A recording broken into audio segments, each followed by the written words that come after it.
예수께서 이르시되 나는 부활이요 생명이니 나를 믿는 자는 죽어도 살겠고 무릇 살아서 나를 믿는 자는 영원히 죽지 아니하리니 이것을 내가 믿느냐. 아멘.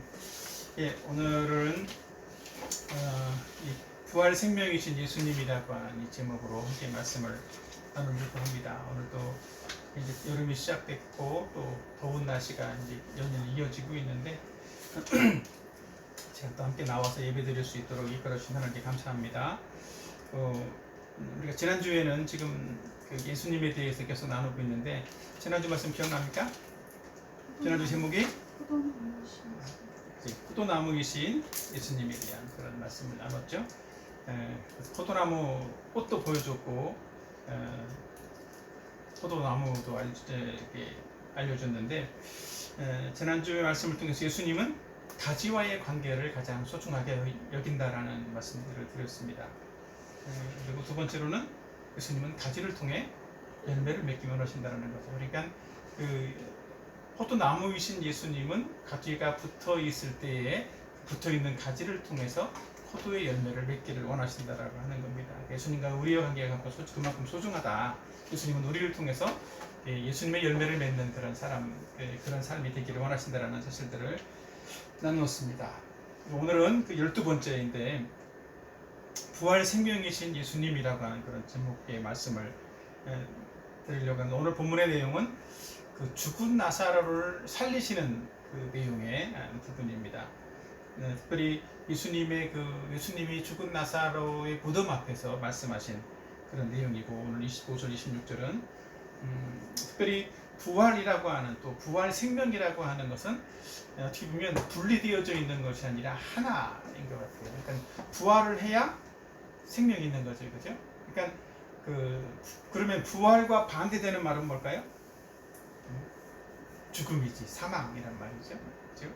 그러니까 이 예수님은 이 나사로의 죽음이라고 하는 이 사건을 통해서 이 당시에 모든 사람들이 알 수 있는 어떤 한 일련의 사건인데 이 사건을 보면서 죽음과 반대되는 생명, 이 사실들을 말씀해 주려고 하면서 예수님이 바로 이 생명을 위해서 또 살게 하기 위해서 이 땅에 오셨다라는 사실들을 이 본문을 통해서 말씀하고 있다라는 거죠. 근데 많은 사람들이 이 죽음을 두려워하는 것 같아요. 여러분 어떤지 모르겠는데 여러분은 죽음을 혹시 두려워하지 않습니까?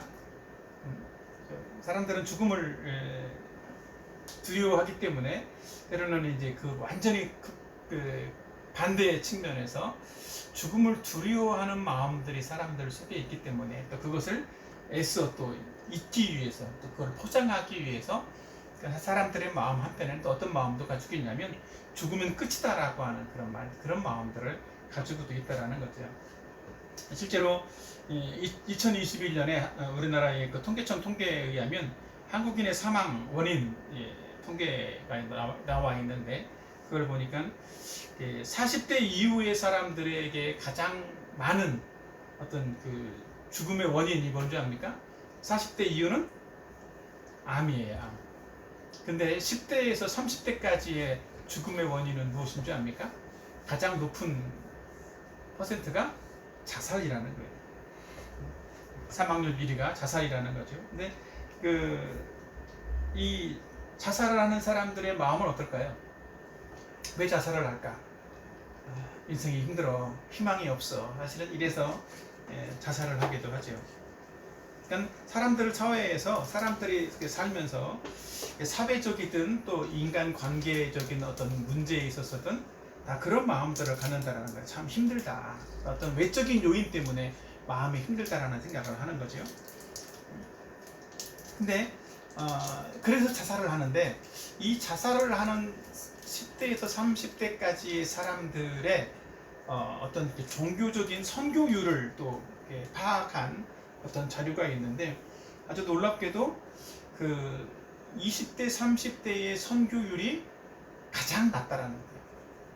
10대는 그나마 조금 그거보다는 아주 몇 퍼센트 살짝 1, 2% 정도 차이밖에 안 나긴 하지만 그래도 조금 높은 것은 아마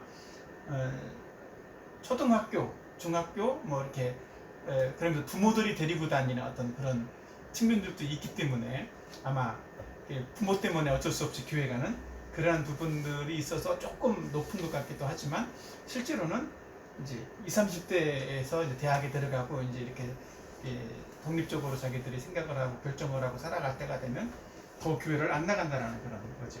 그러니까 예수님을 모르기 때문에 어떻게 보면 그 이제 10대부터 20, 30대까지의 사람들이 결국은 예수님을 잘 모르기 때문에 자살을 선택하는 경우들이 생긴다라는 거예요. 그래서 죽음은 끝이다 라고 생각을 한다는 거죠. 사람들이 아까 얘기한 것처럼 사람들이 자살을 하는 이유 중에 또 하나는 중요한 이유는 또 뭐냐면 죽음이 끝이라고 생각하는 것처럼 죽음 이후에 어떤 세계가 있다는 것들을 모르는 문제에도 사람들에게 죽음을 불러오는 그런 일들이 생긴다는 거죠. 마치 죽음을 그런 것처럼 장난감 뭐 로봇이든지 뭔가 장난감이 있는데 배터리를 끼웠어. 근데 그 배터리가 다 소진되어져서 멈추는 그런 정도로서 죽음을 생각한다라면 죽음을 되게 쉽게 여기고 뭐 별것도 없을 것일 거야 이렇게 생각을 할 수도 있는데 사실은 그런 정도가 죽음이라는 것이 그런 정도가 아니라는 거지요. 그래서 실제로는 사람들 사이에서 우리가 흔히 이제 우리의 삶 속에서 이 죽음이라고 하는 것과 연관해서 사람들이 얘기도 하고 어떤 협박도 하고 하는 그런 말 중에 그런 말이 있어요.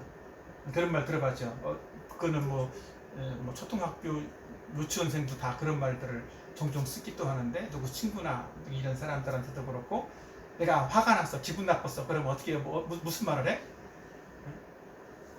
너 죽을래?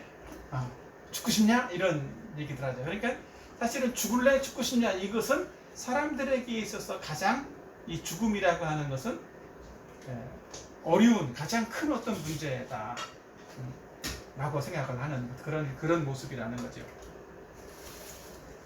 그래서 사실은 사람들은 죽음에 대해서 누구나 두려워하고 있고 우리가 여행을 간다든지 어디에 이제 어디에 갔을 때 외딴 곳에 갔을 때 사람들이 가장 무서워하는 게 뭔지 알아요? 아는 사람이 아무도 없어. 나 혼자만 있어. 밤중에 뭐 숲길을 혼자 간다든지 그런 때 뭐가 무서울까요? 어떤 야생 동물이 무서운 게 아니라 사람을 만나는 게 무섭다고 그래요. 의외로. 왜? 사람을 만나면 야생동물은 내가 쫓을 수도 있고 어떻게 싸워서 이길 수도 있는 거야. 근데 때로는 사람을 만났을 때는 그 사람이 누군지를 모른다는 거야. 그래서 그 사람이 나를 죽이려고 하는 사람일 수도 있다는 거죠. 그래서 요즘 그런 이제 묻지마 살인 이런 것도 많이 나오잖아요. 그래서 이렇게 동네 산길을 둘레길을 운동하러 갔는데 산에서 갑자기 어디에서 옆에서 숨어 있다가 누가 나와가지고 칼을 휘둘러서 죽기도 하거나 그런 일들이 많이 생긴다라는 거죠. 그래서 사람은 이 뭐 총을 들었던 칼을 들었던 이 정말 이 사람의 위협을 느낄 때 두려워한다라는 거죠. 왜? 내가 죽을까 봐서. 그냥 죽음 앞에서 난 괜찮아, 뭐 죽어도 돼 이러는 사람은 사실은 아무도 없다라는 거죠. 그러니까 사람들이 죽음은 끝이다라고 생각한다 한다라면 죽음에 대해서 두려움이 없을 것 같은데 실제로는 사람들은 다 죽음에 대해서 두려움을 가지게 된다는 거죠. 근데 어떤 철학자는 그런 얘기도 했어요. 사람들이 왜 죽는가? 왜 자살을 하는가?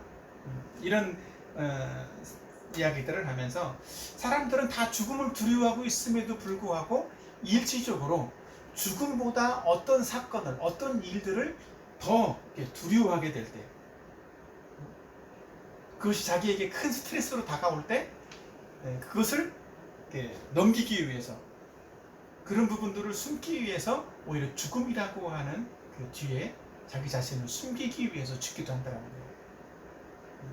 근데 막상 죽어보니까 이제 그때는 알겠지. 죽어보니까 이게 오히려 더 큰 고통이구나라는 것들을 알겠지만 당장에 내 피부적으로 느끼는, 정서적으로 느끼는 그런 압박들이 실제로 죽음보다 더 크게 느껴질 때 자살을 선택하기도 한다는 거예요. 그러나 그리스도인들은 또 특별히 세상에서 살고 있는 많은 사람들이 이 죽음의 문제를 극복할 수 있는 가장 좋은 방법은 뭐냐면 이 죽음의 원인이 어디에서부터 왔는가라고 하는 것을 아는 거라는 거죠. 이제 그러니까 어떤 질병도 그 원인이 무엇인지를 안다라고 하면 고칠 수 있는 방법도 찾아낼 수 있는 것처럼 이 죽음이라는 것도 원인이 무엇인지를 발견한다라고 하면 그 문제를 해결할 수 있고 또 그 문제를 해결하기 위해서 우리가 어떤 방법을 찾을 수 있는 그런 사람들이 반드시 될 거라는 것이죠. 성경에서 보면 예수님은 이 죽음의 문제, 죽음의 원인이 무엇인지를 명확하게 아시고 이 땅에 우리에게 이 죽음의 문제를 해결해 주시기 위해서 오신 분이시다라는 사실들을 오늘 본문을 통해서 말씀하고 있어요. 특별히 예수님 자신이 무엇이라고 따라합시다. 나는 부활이다. 나는 생명이다. 예수님은 나는 부활이요 생명이다라고 말씀을 하고 있다는 것이죠. 그러니까 예수님은 자기 자신이 죽음을 초월한 존재이고 또 죽은 자들에게 영원히 죽지 않는 생명을 줄 수 있는 분이시다라는 사실들을 말씀하고 있는 거예요. 오늘 이 설교를 통해서는 예수님이 부활이요 생명이시라고 하는 이 사실들을 통해서 우리의 죽음 문제를 어떻게 해결하고 우리가 영생을 어떻게 누릴 수 있을 수 있는지 그런 사실들을 함께 나누려고 합니다. 자, 그러려면 첫 번째 따라합시다. 예수님은 죽은 자에게 부활 생명을 주신다. 오늘 본문 25절에 보면 나는 부활이요 생명이니 나를 믿는 자는 죽어도 살겠고 이렇게 말씀을 하고 있어요. 예수님은 죽은 자에게 부활과 생명이 되어 주신다라는 것입니다. 부활은 어떤 사람에게 이루어져요? 부활은 죽은 사람에게만 이루어지는 일이에요. 살아있는 사람에게 너 부활했어? 그렇게 말하는 경우 봤어요? 그런 경우는 없어요. 죽어 있어야만 부활이라는 단어가 성립이 되는 거예요. 우리가 사실은 어떤 일에도 다 마찬가지거든요. 경제적으로도 이렇게 어려움을 당해서 파산을 했다. 이런 경우도 뭔가 그 사람이 너 부활했어? 이렇게 말하려면 어떻게 돼? 그 모든 환경들을 다 이기고 회복되어져야 부활하는 어떤 그런 사람이라고 표현을 하기도 하는 거죠. 근데 오늘 이 본문에 보면 이 본문의 이 배경을 보면 나사로라고 하는 사람이 살았었고 그 동생 두 명이 여동생이 있었는데 마르다와 마리아가 살고 있었어요. 근데 어느 날 나사로가 죽을 병이 걸려서 병으로 죽게 되었다라는 거죠. 근데 죽게 되어져서 언니 마르다는 예수님에게 어떤 그 요청을 해서 사람을 보냈겠죠. 그래서 이 오빠가 병들었는데 죽으려고 하니까 죽기 전에 빨리 오셔서 살려주셔라 이런 어떤 부탁을 드리기도 했어요. 그래서 오빠가 죽기 전에 병을 고침받고 살기를 원했는데 예수님이 도착한 걸 보니까 언제쯤 왔어요? 죽은 지 4일이나 됐을 때 예수님이 오셨다는 거예요. 그러니까 이미 죽은 지 4일이 되었고 장례식이 다 끝났고 예수님은 그 나사로는 무덤 속에 묻혀 있는 그런 상황에 되었다는 거죠. 그러니까 죽은 지 3일이 지났으니까 어때? 이미 4일째가 되어진 나라에서 이미 부패되어지고 냄새가 나고 더운 날씨에 이제 그런 상황이 되어졌다는 거죠. 근데 여기에서 예수님은 이 나사로의 죽은 지 사흘 넘은 이 나사로의 죽음을 보면서 예수님은 사람들에게 죽음이 무엇인지를 설명하고 또 생명이 무엇인지를 알려주려고 했다는 거예요. 사실은 사람들은 수명이 다하면 죽는다라고 말할 수도 있지만 사실은 죽음의 반대는 분명히 이 부활이라는 사실들을 예수님은 나사로의 죽음을 통해서 알려주고 있다는 것이죠.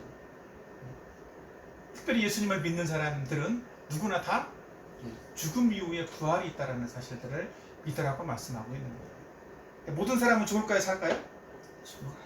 모든 사람은 다 죽게 되어 있어요. 왜요? 죽음이라는 것은 죄의 결과로 온 것이기 때문에. 이 성경은 죽음의 원인이 무엇인가라고 하는 부분들을 성경은 말씀하고 있는데 한번 찾아보도록 합시다. 자, 창세기 2장 17절 말씀 같이 한번 보도록 할까요? 시작. 선악을 알게 하는 나무의 열매는 먹지 말라. 내가 먹는 날에는 반드시 죽으리라 하시니라. 하나님은 아담과 하와에게 말씀했어요. 이 동산 중앙에 생명나무도 있고 선악을 알게 하는 나무도 있는데 그 중에 어떤 나무는 먹고 생명나무 열매는 먹어도 되지만 선악을 알게 하는 나무 열매는 먹지 마라. 근데 꼭 생명나무 하나만 먹으라고 한 걸까요? 하나님은 동산에 있는 모든 나무, 생명나무를 포함한 모든 나무의 열매는 다 먹어도 괜찮다. 그런데 뭐만 먹지 마라? 다 한 가지 선악을 알게 하는 그 나무의 열매는 먹지 말라 이렇게 말씀을 했죠. 근데 하와는 이 사탄의 꼬임에 빠져서 사탄의 유혹에 빠져서 어떻게 했어요? 그 선악을 알게 하는 나무의 열매를 본인도 따먹고 본인의 남편인 아담에게도 주었다라는 거죠. 그래서 이 하나님의 약속한 하나님의 말씀한 것처럼 그 열매를 따먹은 결과로 어떻게 됐다고? 인간에게는 죽음이 찾아오기 시작했어요. 그래서 아담과 하와의 후손들은 다 지금 우리 이 세상에 살고 있는 모든 사람들은 다 태어나면서부터 죽음을 전제로 죽는 존재로 태어났다라는 거예요.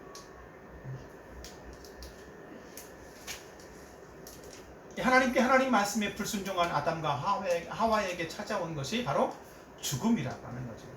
그러니까 우리는 아담과 하와의 후손인데 내가 선악과를 안 따먹은 것 같지만 결국은 선악과를 따먹은 아담과 하와의 그 죄의 유전자가 우리에게도 유전되어졌기 때문에 우리도 불순종하는 죄인이 되었고 그래서 우리도 죽는 존재가 되었다라는 거예요. 그러니까 하나님이 약속하신 이 영생나무를 생명나무의 열매를 따먹었다라면 그것만 따먹었다라면 어땠을까? 영원히 죽지 않는 그런 사람이 되었을 거예요. 근데 생명나무를 따먹기보다 선악을 알게 하는 나무를 따먹었기 때문에 바로 죽게 되었다. 이 동산 중앙에 있었던 생명나무는 무엇을 의미하냐면 바로 예수님을 표현해주는 예표라고 말하기도 하는데 예수님에 대해서 알려주는 바로 그런 상징적으로 보여준 것이 바로 생명나무라는 거예요. 생명나무를 따먹으면 영생을 하는 것처럼. 그래서 하나님은 범죄한 아담과 하와에게 이들이 그 선악과를 따먹음으로써 죽는 존재가 되었는데 그 이후에 생명나무도 따먹을 수 있겠다 싶어서 더 이상 생명나무를 따먹지 못하도록 생명나무로 가는 길들을 막았다라고 그랬어요. 그래서 지금까지 온 거예요. 그러나 지금에는 이제 이 예수 그리스도를 자기 자신이 죽는 존재라는 사실들을 알고 성경에 약속한 대로 이 생명나무 되신 예수 그리스도, 이 예수님을 믿음으로써 생명을 얻고 구원받는 길들을 허락해 놓으셨다는 거죠. 그래서 사람들은 내가 왜 죽게 되었는가, 나에게 죽음이 왜 시작되었는지라고 하는 것을 바르게 알아야 바로 예수님을 믿음으로써 생명을 얻고 예수님을 믿음으로써 영생을 얻게 된다라고 하는 그런 사실들을 알게 된다는 것이죠. 사실은 우리가 감기에 걸려도 어때? 감기에 걸리면 어떤 감기의 증상들이 있죠, 그죠? 그런 것처럼 사람은 죽게 되었기 때문에 죽음의 증상들이 우리의 인생에서 다 찾아오는 거예요. 고통도 있고 또 마음의 고통, 심리적인 어떤 것도 또 외부적인 어떤 고통들도 찾아오는 거죠. 그래서 아담과 하와에게 그 전과는 다르게 땀 흘리고 일해야만 어떤 열매들을 먹을 수 있도록 하신 것처럼 사실은 사람에게 이 죄를 지어서 죽게 된 사람들에게 죽음의 증거들로 죽음의 증상들로 찾아온 것이 사실은 그런 거예요. 내가 뭔가 육신의 고통을 느껴야 되기도 하고 또 마음의 압박과 절망감이나 고통을 느끼도록 하는 것이 이 죽음에서부터 찾아온 어떤 증상들이라고 하는 거죠. 근데 그런 증상들을 보면서 우리는 어때? 나에게 정말 내가 죽는 존재가 되었구나라는 사실들을 알아야만 한다는 거죠. 그래야 예수님을 믿어야 되겠다. 예수님께 나오려는 그런 마음들을 가지게 되는 거예요. 요즘은 의학이 발달해서 사람이 오래 살기도 하죠. 그죠? 죽어야 될 사람들을 많이 의학으로 많이 붙들어 놓기도 하는데 그런다라고 할지라도 어때? 사람은 몇 년 더 살 뿐이지 죽는 거는 변함이 없다는 거예요. 이 죽음의 문제를 해결할 수 있는 유일한 방법은 뭐예요? 예수님을 믿는 것밖에는 없다라고 하는 거죠. 왜냐하면 예수님은 이 죽음의 문제를 해결하러 오신 분이시기 때문이거든요. 자, 로마서 6장 23절을 한번 같이 읽어봅시다. 시작. 죄의 싹은 사망이에요. 죄의 결과는 사망이다, 죽음이다라고 로마서에서도 분명히 밝히고 있어요. 이 죽음의 원인은 바로 죄 때문이다라는 거죠. 그러면 이 죽는다라는 것이 무엇인가? 히브리 9장 27절 같이 한번 시작. 한번 죽는 것은 사람에게 정해진 것이요. 예. 그 후에는 심판이 있을 것이다 라고 말하고 있어요. 이 죽음이라고 하는 것은 이미 모든 사람에게 정해져 있다라고 합니다. 죽음은 바로 하나님과의 분리를 말하는 거예요. 육체적인 죽음 있죠, 그죠? 육체적인 죽음은 영혼과 육체의 분리를 말하는 것이지만 실질적으로는 이 육체적인 죽음이 오는 것도 결국 무엇 때문에 하나님과 인간이 분리되어졌기 때문에 하나님의 생명이 지난번에 얘기했던 포도나무 대신 예수님에게서부터 가지가 떨어지면 그 가지는 죽는 가지가 되는 것처럼 이 생명의 근원에서 붙어있는 그런 존재가 살아있는 존재라면 이 생명의 근원에서 생명의 근원이신 하나님에게서 분리되어지고 떨어진 존재가 바로 이 사망, 이 죽음이라는 죽는 존재라는 것들을 성경은 말씀하고 있다는 것이죠. 자, 그러나 다시 한번 6장 23절 다시 한번 읽어볼까요? 뒤에 파란 글씨를 생각해 봅니다. 시작. 죄의 싹은 사망이요 하나님의 은사는 그리스도 예수 우리 주 안에 있는 영생이니라. 모든 사람에게 죄의 싹으로 사망이 왔는데 예수님이 오신 이유는 뭐라고? 우리에게 영생을 주시기 위해서. 하나님이 예수님을 보내신 이유가 바로 그거라는 거예요. 하나님의 은사는 그랬죠. 은사가 뭐예요? 은사는 선물이야, 선물. 기프트, 은혜, 그런 말이기도 합니다. 하나님은 우리에게 주신 선물은 그리스도 예수 우리 주 안에 있는 영생이니라. 그러니까 예수님을 통해서 예수님을 보내서 그 예수님 안에 있는 영생을 우리도 누리게 하려는 것이 하나님의 뜻이고 하나님의 선물이라는 거죠. 자, 에베소서 2장 1절도 한번 보도록 합시다. 시작. 그는 허물과 죄로 죽었던 너희를 살리셨다. 예. 예수님은 그런가? 그는 예수님은 우리의 죄 때문에 우리가 죽어 있는 존재였지만 죄 때문에 죽어 있는 우리를 예수님은 살려주셨다는 거예요. 십자가에서 죄 문제를 해결해 주시고 예수님이 죽으심으로써 우리의 죄 문제를 해결해 주시고 우리에게 다시 생명 얻을 수 있는 길들을 열어주셨다는 것이지요.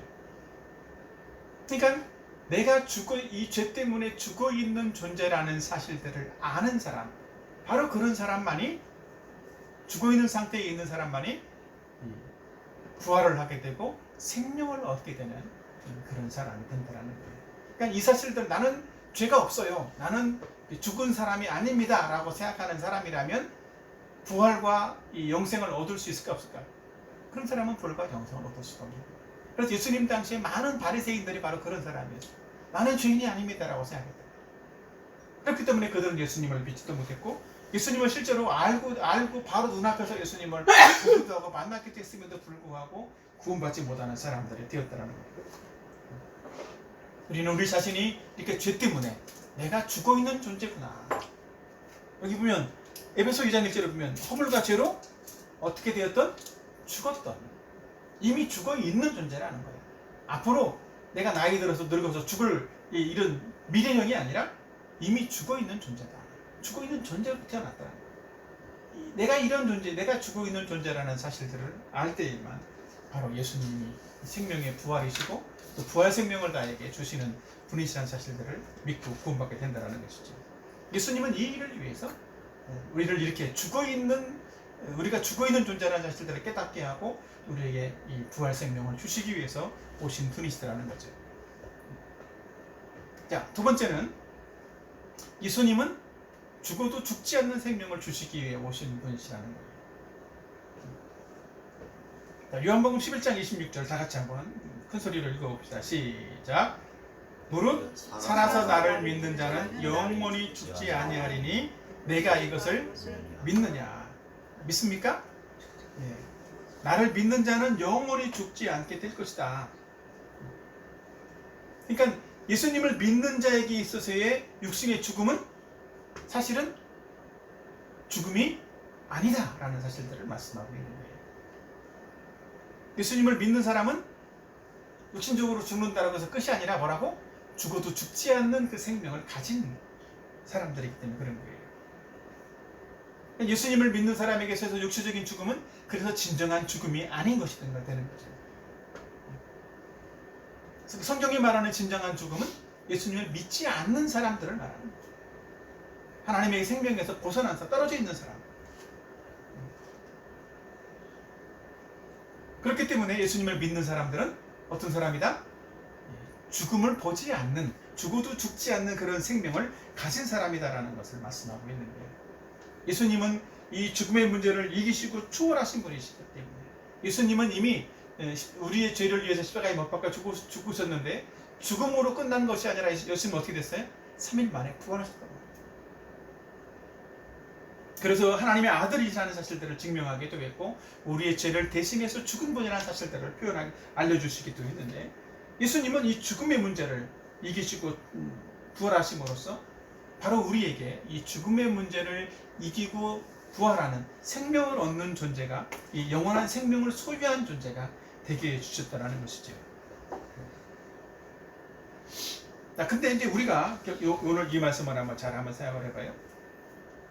사실은 우리가 예수님 앞에서 정말 죽은 존재로서 또 생명을 얻은 사람이 되었다라는 사실들을 알고 정말 이 생명의 문제를 이 생명을 누릴 수 있는 사람이 될 수 있는 가장 좋은 중요한 방법이 하나가 있는데 고린도후서 4장 10절의 말씀이에요. 같이 한번 읽어볼까요? 시작. 우리가 항상 예수의 죽음을 몸에 짊어짐은 예수의 생명이 또한 우리 몸에 나타나게 하려 합니다. 예, 여기 보면 예수의 죽음을 우리 몸에 짊어짐은 이렇게 말하죠. 짊어지는 그 결과로서 어떻게 무엇이 생긴다고? 예수님의 생명이 우리 몸에 나타난다라는 거예요. 그럼 어떻게 하면 예수님의 죽음을 몸에 짊어질 수 있을까요? 예수님의 죽음을 몸에 짊어진다는 의미가 뭘까? 우리 몸에 막 등에 뭔가 짐으로 항상 예수님의 죽음을 짊어지고 다닙니까 지금? 그래서 무거워 힘들겠어요? 신앙생활하는 것이 그래서 힘들어 죽겠어요? 그런 의미가 아니라는 거예요. 예수의 죽음을 항상 우리 몸에 짊어진다는 거예요. 바로 여기서 짊어진다는 것은 어떤 의미냐면 항상 간직하고 있다는 거예요. 항상 가지고 다닌다는 의미라. 일단 예수님의 죽음이 나의 죽음이라는 사실들을 인정을 하는 거예요. 그걸 믿는 거라고. 예수님이 십자가에 못 박혀 죽었는데 그 죽음은 누구의 죽음이다? 나의 죽음이다. 예수님이 나를 위해 대신해 죽으셨지만 결국 나를 위한 죽음이라는 것들을 내 마음속에 간직하고 있고 내 마음속에 믿고 있는 거예요. 그것을 믿음으로 받아들이는 것을 말하는 거예요. 그래서 십자가의 이 복음, 십자가의 복음을 날마다 묵상하고 누리고 살아가는 것, 그게 예수님의 죽음을 몸에 짊어진다라고 하는 의미인 거예요. 그런 사람에게 뭐가 나타난다고? 예수님의 생명이 그 사람의 몸에 나타나게 된다라고 말씀을 하고 있어요. 그럼 예수님의 그 생명이 그 사람의 우리의 몸에 어떤 형태로 나타날까요? 어떤 형태로 나타날까? 점점 더 어려워지는 것 같은데 예수님의 생명이 우리의 몸에 나타난다는 의미는 세상을 보는 나의 시야가 달라진다는 거예요. 첫 번째, 죽음을 보는 시야가 달라져. 아까 얘기했듯이 죽음은, 육체적인 죽음은 무엇이 아니다? 끝이 아니다. 진정한 죽음이 아닌 것이다 라는 거예요. 마치 죽음은 사실은 믿는 자의 죽음은 그래서 무엇이에요? 영생으로 가는 과정에 불과한 거예요. 그리고 우리가 육체적으로 죽으면 우리는 그래서 어디가? 육체는 죽어서 땅에 묻히지만 그날 우리는 어디 간다고? 영원한 천국에 들어가서 영생을 누리는 사람이 되는 거예요. 그러니까 우리의 죽음의 날은 그러니까 우리의 장례식은 결국 뭐 하는 시간이에요? 우리의 천국에 들어가는 그 축하의 자리가 되는 거예요. 슬퍼할 자리가 아니라 천국에 들어가는 축하의 자리가 되는 거죠. 물론 사랑하는 가족이나 사랑하는 사람과 더 이상 만날 수 없게 되었다라고 생각하기 때문에 인간적인 또 육신적인 어떤 감정적인 어떤 슬픔도 있기도 하지만 사실은 그 슬픔보다 더 크게 생각해야 될 건 뭐냐면 어떻게? 천국에 들어갔기 때문에 오히려 축하하고 기뻐해야 된다는 거죠.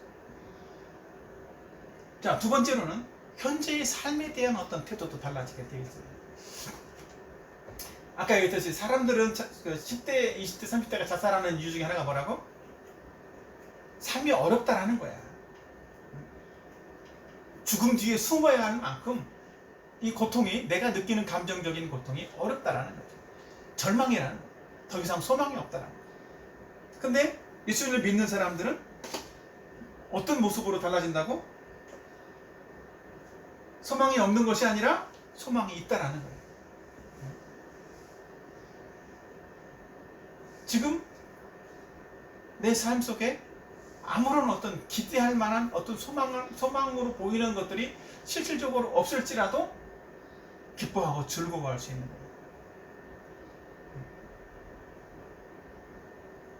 구약에서 그런 선지자는 이렇게 말하고 있죠. 무화과 열매가 없고, 무화과 나무에 열매가 하나도 없어. 포도나무에 포도 열매가 하나도 없어. 그러니까 내가 얻을 수 있는 소득이나 소출이 아무것도 없을지라도 뭐 한다고 그랬어? 난 여호와로 말미암아서 즐거워할 것이다 라고 말하고 있단 말이에요. 그러니까 그것은 소망이 없는 것이 아니라 소망이 있는, 희망이 있는 삶이다. 그래서 어려움을 극복할 수 있는 게 예수님을 믿는 사람들의 모습입니다. 그래서 예수님을 믿는 사람들은 핍박이 오면 어떨까? 예수 믿지 말아라. 믿는 것에 대한, 예수 믿으면 죽일 거야. 이렇게 핍박이 온다라고 하면 다 예수 믿는 거 포기하고 안 믿을까요? 예수님을 믿는 사람들은 그래서 이 핍박이라고 하는, 내가 죽을지도 모르는 이 사망의 어떤 두려움이 있을지라도, 그런 절망의 환경일지라도 오히려 그 절망의 환경들을 희망으로 가져갈 수 있는, 희망으로 생각할 수 있는 그런 마음이 믿는 사람에게 있는 거예요. 하나님이 나를 반드시 도와주실 것이다. 다니엘도 그랬잖아요, 그지? 사자굴에 들어가고 풀무불에 들어갈지라도 하나님이 나 도와주실 것이다. 그 믿음 때문에 하나님을 믿는 믿음을 갖고자 않았다라는 거죠. 또 세 번째는 다른 사람을 보는 시야도 달라지게 되어 있어요. 어떻게 달라질까? 내가 생명을 얻은 사람이 되었기 때문에 다른 사람들은 다 생명이 없는 사람이라는 사실들을 알고 불쌍히 여기는 마음을 갖는 거예요. 바꿔 말하면 예수님을 믿지 않는 다른 모든 사람들은 어떤 사람일까? 죽은 사람, 산 사람? 죽어있는 시체인 거야. 저 사람도 좀 살아났으면 좋겠다. 그런 마음을 가지게 된다는 거죠. 그래서 예수님을 전하게 되는 거예요.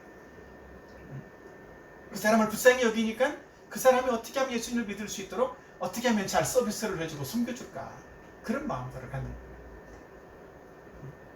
그러니까 내 이익만 챙기지 않고 그 사람을 또 어떻게 하면 섬겨주고 도와줄까, 이런 생각들을 갖는 게 예수님의 그 생명이 그 몸에 나타난 모습으로 보여지는 거죠. 또 하나, 네 번째, 자기 자신을 향해서 그런 마음을 갖는 거예요. 자, 한번 이것을 성경을 한번 보도록 할까요? 같이 한번 읽어보도록 합시다. 큰 소리로 시작. 내가 그리스도와 함께 십자가에 못 박혔나니 그런즉 이제는 내가 사는 것이 아니요 오직 내 안에 그리스도께서 사시는 것이라. 이제 내가 육체 가운데 사는 것은 나를 사랑하사 나를 위하여 자기 자신을 버리신 하나님의 아들을 믿는 믿음 안에서 사는 것이라. 아멘. 예, 자신을 향해서는 어떤 존재로 여기는 사람이 된다고? 나는 그리스도와 함께 죽은 존재다라는 사실들을, 그 사실들을 인정하는 사람이라는 거죠. 나는 아무것도 아니다 라는 거죠. 그리고 오직 그리스도를 내 마음속에 중심에 주님으로 모시고 살아가는 사람이라는 사실들을 확신하면서 주님의 말씀에 순종하고 주님과 동행하는 그런 삶들을 살게 된다라는 거지. 그동안은 우리의 인생의 주인이 누구였다? 나였어요. 나는 그런 나의 자아가, 주인 되었던 나의 자아가 십자가에서 예수님과 함께 죽은 존재가 되었다라는 거죠. 이제는 나는 어떤 존재가 되었어요? 예수님을 주님으로 영접하고 모시고 예수님을 따르는, 예수님 말씀에 순종하는 그런 예수님의 종, 하나님의 자녀가 되었다라는 사실들을 믿고 확신하는 사람이 되어진다는 것이지. 믿습니까? 그래서 예수님을 믿는 참된 그리스도인은 자신이 그리스도와 함께 죽은 사람이라는 것들을 날마다 고백하며 사는 사람입니다. 따라합시다. 나는 나는 나는 그리스도와 함께 죽은 사람이다. 그리스도와 함께 죽은 사람이다. 나는 나는 그리스도와 함께 그리스도와 함께 생명을 얻은 사람이다. 생명을 얻은 사람이다. 믿습니까? 예. 로마서 6장 8절 다음 같이 한번 읽어보도록 할까요? 시작. 만일 우리가 그리스도와 함께 죽었으면 또한 그와 함께 살 줄도 있느니. 함께 우리가 그리스도와 함께 죽은 사람이 되었다라면 우리는 그리스도와 함께 부활하고 새 생명을 가진 사람으로 함께 사는 사람이 되었다라는 거예요. 자, 고린도전서 15장 31절도 같이 한번 보도록 합시다. 시작. 형제들아, 내가 그리스도 예수 우리 주 안에서 가진 바 너희에 대한 나의 자랑을 두고 단언하노니 나는 날마다 죽노라. 바울은 나는 날마다 죽는다라고 말하고 있어요. 그렇죠? 여러분도 이런 고백이 여러분의 삶 속에 있었으면 좋겠습니다. 나는 날마다 죽는다. 예수 그리스도 안에서 갈라디아 2장 20절에 있는 그 말씀처럼 이미 죽은 자이지만 어때? 우리의 실제 삶 속에서는 어때? 우리의 감정이 불쑥불쑥 이렇게 안에서 올라오잖아. 그렇기 때문에 나는 날마다 죽은 자라는 사실들을 선언하고 사는 거예요. 그럴 때마다 뭔가 안에서 올라오는 것이 있을 때마다 나는 죽은 자야. 죽은 자가 뭘 거예요. 이런 어떤 마음들을 가져야만 한다는 것이죠. 자기 자신이 죽은 자라는 사실들을 선언하면 또 이런 삶을 살 수 있어요. 고린도후서 5장 15절 다 같이 한번 볼까요? 시작. 그가 모든 사람을 대신하여 죽으심은 살아있는 자들로 하여금 다시는 그들 자신을 위하여 살지 않고 오직 그들을 대신하여 죽었다가 다시 살아나신 이를 위하여 살게 하여 합니다. 아멘. 믿습니까? 네. 우리는 다시는 나 자신을 위해 살지 않고 나를 대신해서 죽었다가 살아나신 예수님을 위해서 사는 그런 사람이 되어야 된다는 거죠. 이런 삶이 될 때, 주님을 위해서 살아가는 이런 사람이 될 때 뭐 한다고? 우리의 몸에 생명이 넘쳐나는 것들을 경험할 수 있는 거예요. 이 부활 생명을 체험할 수 있는 사람이 되는 거라고. 정말 하나님이 나에게 생명을 주셨구나. 나는 이 생명을 가지고 살아가는 사람이야. 이런 어떤 마음들을, 이런 확신을 가질 수 있게 된다는 것입니다. 그럼에도 불구하고 우리의 마음속에 늘 찾아오는 어떤 마음의 어떤 감정들이 있어요. 어떤 감정? 두려움, 염려, 불안 이런 것도 있죠. 불신앙, 정말 될까? 이런 어떤 마음들, 그죠? 그것과 더불어서 우리 마음속에 찾아오는 어떤 육신의 정욕도 있어요. 이런 것들을 날마다 십자가에 내려놓아야 된다는 거예요. 그리고 나는 다 죽은 존재다. 나는 그리스도와 함께 산 존재라는 사실들을 우리는 믿음으로 고백하고 살아갈 수 있는 그런 사람이 되었으면 좋겠습니다. 아멘. 이런 삶이 저 여러분에게 있었으면 좋겠어요. 마지막 성경구절 하나 보고 마치도록 하겠습니다. 히브리서 2장 14절 말씀, 15절 말씀 같이 2장 14, 15절을 같이 한번 또박또박 읽어봅니다. 시작. 자녀들은 혈과 육에 속하였음에 그도 또한 같은 모양으로 혈과 육을 함께 지니심은 죽음을 통하여 죽음의 세력을 잡은 자 곧 마귀를 멸하시며 또 죽기를 무서워함으로 한평생 매여 종노릇하는 모든 자들을 놓아주려 하심이라. 아멘. 누가? 예수님이. 자, 이 본문을 한번 잘 읽어보세요. 자녀들은, 하나님의 자녀들은 원래 혈과 육에 속한 사람들이었다라는 거예요. 그래서 예수님이 그 혈과 육에 속한 사람의 같은 모양으로, 같은 인간의 그런 모습으로 예수님이 오셨다는 거예요. 그래서 예수님도 혈과 육을 함께 지니셨다라는 거죠. 그리고 뭐 했다고? 죽으셨다라는 거예요. 예수님이 십자가에 죽으심으로써 죽음의 세력을 잡은 자 곧 누구를? 마귀를 멸하셨다는 거죠. 믿습니까? 예수님은 마귀를 십자가의 죽음으로써 마귀를 멸하신 거예요. 모든 죄들을 다 없앤 거예요. 그리고 예수님의 그 죽음을 통해서 뭘 이루셨다고? 죽기를 무서워하는. 왜 죽기를 무서워해? 이 죽음의 사탄에게 종로를 가는 존재이기 때문에 한평생 이 죽음에 매여져서 죽음을 두려워하고 무서워하고 종노릇하는, 너 죽을래? 그러면 아니요 안 죽을게요 이러면서 그 시키는 대로 따라 하잖아. 그런 것처럼 이 종노릇하는 이 모든 사람들을 이 죽음에서, 사탄의 권세에서 해방시켜 주기 위해서, 진정한 자유를 주기 위해서 예수님은 오셨다는 거죠. 그래서 예수님을 믿는 사람들은 다 어떤 사람이 되었다? 진정한 자유를 얻는, 참된 생명을 얻는 사람이 되었다는 거죠.